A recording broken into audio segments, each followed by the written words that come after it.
Hormuz കടലിടുക്കിന് പുറത്തേക്കും നിയന്ത്രണം വ്യാപിപ്പിക്കുന്ന പുതിയ മാപ്പ് ഇറാൻ പുറത്തുവിട്ടു.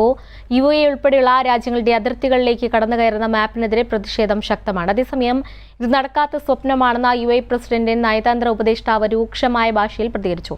ദുബായ് ബ്യൂറോയുടെ റിപ്പോർട്ട്. ഇനി ഹോർമുസിന് പുറത്തും ഇറാൻ സേനയുടെ മേൽനോട്ടവും നിയന്ത്രണവും നിശ്ചയിക്കുന്ന പുതിയ മാപ്പാണ് ഇറാൻ പുറത്തിറക്കിയത്. വലിയ രീതിയിൽ പ്രതിഷേധത്തിന് ഈ വിവാദ മാപ്പ് തുടക്കമിട്ടിരിക്കുകയാണ്.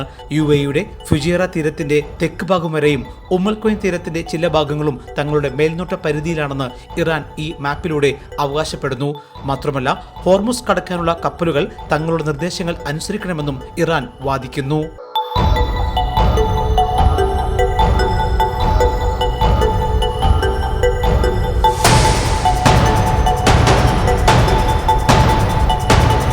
US ഇറാൻ ഇസ്രായേൽ സംഘർഷം അവസാനിപ്പിക്കാൻ പാകിസ്ഥാൻ നേതൃത്വത്തിൽ സമാധാന ചർച്ചകളും ഫോർമുലകളുമായി മുന്നോട്ടു പോകുമ്പോഴാണ് ഈ വലിയ പ്രതിഷേധത്തിന് കാരണമായ ഈ വിവാദ മാപ്പ് പുറത്തുവിട്ടത്.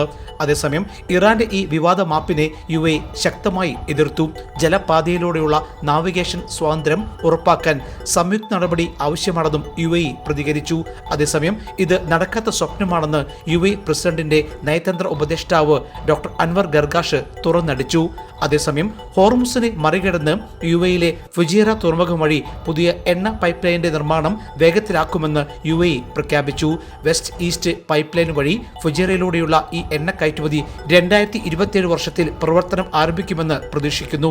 ഇപ്രകാരം ഇറാന്റെ കുത്തക പൊളിയുമെന്ന് ആയപ്പോഴാണ് ഹോർമുസിൽ വീണ്ടും ആധിപത്യം ഉറപ്പിക്കുന്ന പുതിയ മാപ്പുമായി ഇറാൻ രംഗത്ത് വന്നത്.